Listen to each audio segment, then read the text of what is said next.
భారత్ మాతాకి దార్శనిక నాయకులు ఆంధ్రప్రదేశ్ రాష్ట్ర గౌరవ ముఖ్యమంత్రి వర్యులు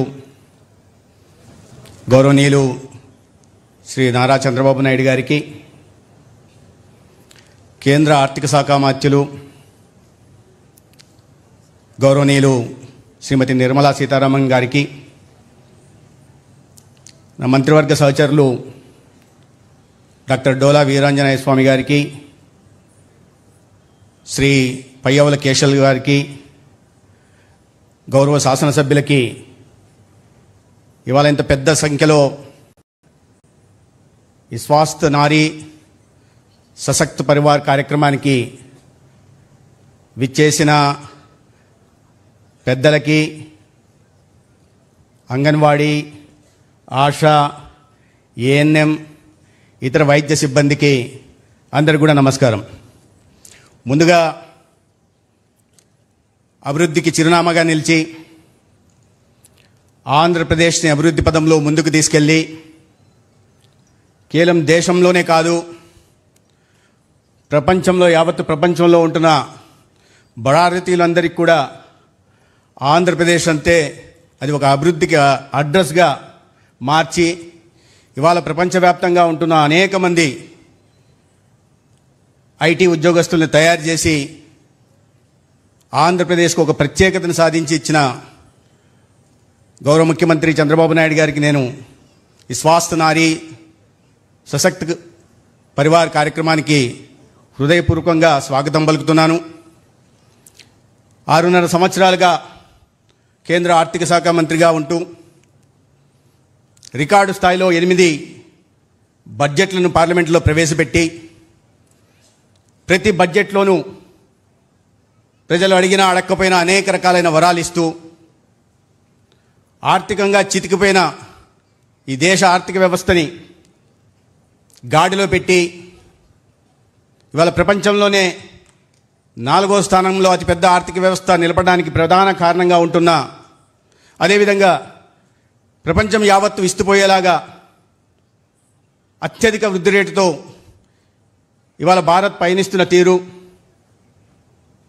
ఈ నెల 22వ తేదీ నుంచి జీఎస్టీని మరింత సరళీకృతం చేసి పేద, బడుగు, బలహీన, మధ్యతరగతి,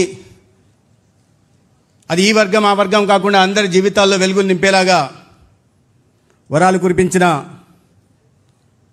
శ్రీమతి నిర్మలా సీతారామన్ గారికి కూడా నేను ఉదయపూర్వకంగా స్వాగతం పలుకుతున్నాను.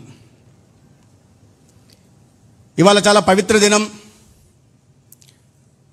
భగవాన్ విశ్వకర్మ గారి జన్మదినం, జయంతి.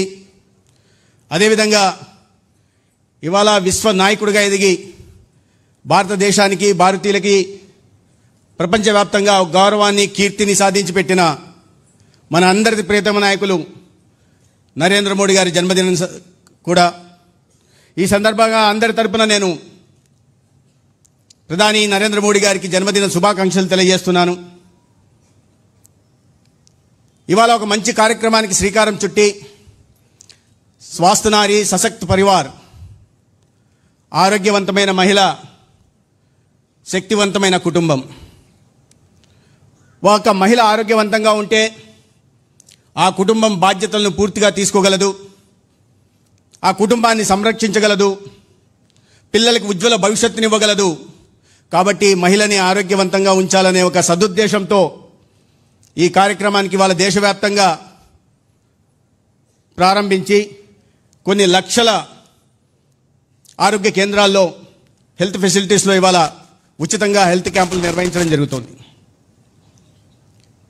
8 విభాగాల్లో ఆరోగ్య పరీక్షలు నిర్వహిస్తూ, అది నాన్ కమ్యూనికబుల్ డిసీజ్ కావచ్చు, క్యాన్సర్ పరీక్షలు కావచ్చు, లేదా చిన్నపిల్లలకి టీకాలు ఇవ్వడం కావచ్చు, లేదా నూనె, చక్కెర, ఉప్పు వినియోగం తగ్గించడం విషయంలో కావచ్చు, ఈ రకంగా అనేక రకాల విభాగాల్లో ఇవాళ పరీక్షలు, అవగాహన కల్పిస్తూ మన రాష్ట్రంలో కూడా ఇప్పటికే 15,600 ప్రధానమంత్రి గారు కాసేపు ముందే ప్రారంభించారు. 15,672 వివిధ ఆరోగ్య కేంద్రాల్లో ఇవాళ ఉచితంగా పరీక్షలు నిర్వహించబడుతున్నాయి.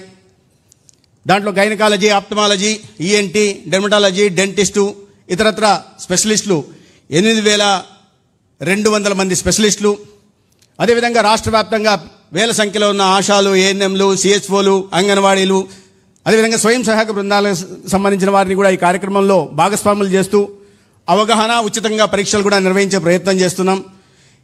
ఇప్పుడు ప్రధానమంత్రి గారు ప్రారంభించిన తర్వాత ఈ 17,672 ఆరోగ్య కేంద్రాల్లో ఇప్పటికే 80,000 మందికి పైగా ఉచితంగా పరీక్షలు నిర్వహించడం జరిగింది.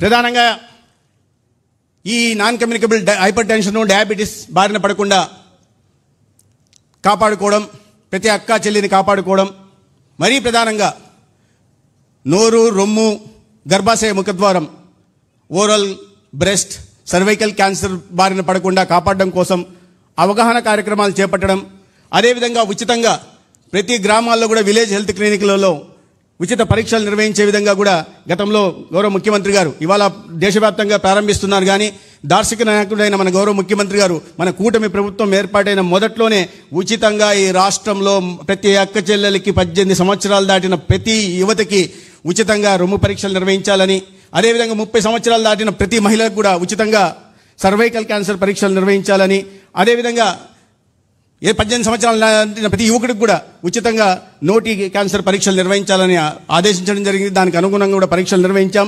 4,10,00,000 మంది టార్గెట్గా పెట్టుకుంటే 2,92,00,000 మందికి ఇప్పటికే పరీక్షలు నిర్వహించడం జరిగింది. కానీ దాని క్వాలిటీలో కాస్త తేడాలు ఉన్న కారణంగా మరీ ముఖ్యమంత్రి గారు మరీ ఒకసారి సమీక్ష చేసిన తర్వాత అది కాదు, మరీ ఇంకొకసారి రీఓరియంటేషన్ ప్రోగ్రామ్ చేసి ఈ 18,000 మంది హెల్త్ ప్రొఫెషనల్స్ దీంట్లో భాగస్వాములు చేస్తూ 250 మంది సూపర్ స్పెషలిస్ట్ని దీంట్లో భాగస్వాములు చేస్తూ మళ్ళీ పరీక్షలు నిర్వహించాలి. అదేవిధంగా ప్రతి జీజీహెచ్లో కూడా ప్రివెంటివ్ ఆంకాలజీ యూనిట్లను పెట్టాలా, ముందు గుర్తించాలా, గుర్తించిన తర్వాత వారికి చికిత్స నిర్వహించాలా, చికిత్స అందించాలా, నాణ్యమైన చికిత్సను అందించాలా. ప్రాణాలు ఏ కుటుంబం కూడా దీని కారణంగా ప్రాణాలు కోల్పోకూడదు, ఏ కుటుంబం కూడా ఆర్థికంగా క్యాన్సర్ కారణంగా చితికిపోకూడదు, ఆర్థికంగా చితికిపోవద్దనే ఉద్దేశంతో వారు ఇవాళ మరి ఒకసారి ఈ 4,10,00,000 మందికి ఇవాళ ఉచితంగా క్యాన్సర్ పరీక్షలు నిర్వహించడానికి కూడా ముఖ్యమంత్రి గారు ఇప్పుడే ప్రారంభం చేశారు. ఈ కార్యక్రమానికి ముందు ఈ లక్ష్యం ఒకటే, అందరి ఆరోగ్యం కాపాడడం, అందరికీ పోషకాహారం అందించడం, ఎవరు కూడా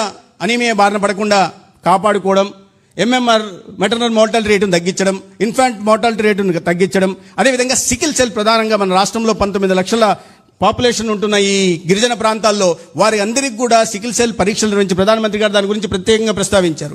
సికిల్ సెల్ పరీక్షలు నిర్వహించాలా, ఆయన వారు చెప్పిన మాట మీకు అర్థమైందో లేదో, వారు అన్ని సికిల్ సెల్ పరీక్షలు నిర్వహిస్తున్నని ఇప్పుడు భావి తరాలుగా ఉంటున్న మహిళల్ని వారి ఆరోగ్యం సంరక్షించడమే కాదు, ఆ సికిల్ సెల్ పరీక్షలు నిర్వహించడం కారణంగా వారికి కావాల్సిన ప్రివెంటివ్ మెజర్స్ తీసుకొని వారి పిట్టబోయే బుడ్డను కూడా ఆరోగ్యవంతంగా పుట్టేలా చూడడం మా బాధ్యత అని వారు చెప్పడం జరిగింది. 19 లక్షల మందికి కానీ 14 లక్షల మందికి పైగా ఇప్పటికే సికిల్ సెల్ పరీక్షలు కూడా నిర్వహించడం జరిగింది. మిత్రులారా, మీ అందరికీ తెలుసు ఇవన్నీ ఎందుకు చేస్తున్నారు. ప్రధానమంత్రి గారు ప్రధానంగా చెప్పారు, అక్క చెల్లెల ఆరోగ్య సంరక్షణ మా ప్రభుత్వ బాధ్యత, కూటమి ప్రభుత్వం పైన రాష్ట్రంలో కానీ కేంద్రంలో కానీ మా బాధ్యత అనే విషయాన్ని వారు చెప్పడం. మనం ముందు నుంచి కూడా మన ఉత్కృష్టమైన మన సంస్కృతి సంప్రదాయాల్లో కూడా ఎప్పటికి కూడా మహిళలకు మనం పెద్దగా గౌరవం ఇస్తూ వచ్చాం. మన పురాణ కాలంలో కూడా మహిళలకు మనం పెద్దపీట వేస్తూ వచ్చాం. మీరు పురాణాల్లో చూస్తే అత్యంత ముఖ్యమైన మంత్రిత్వ శాఖలు ఎప్పుడు కూడా మహిళలకే ఉండేవి. చదువుల శాఖ సరస్వతి దగ్గర ఉండేది, ఫైనాన్స్ శాఖ లక్ష్మీదేవి దగ్గర ఉండేది, అత్యంత శక్తివంతమైన డిఫెన్స్ శాఖ కూడా మహిళల దగ్గర దుర్గా అమ్మ దగ్గర ఉండేది.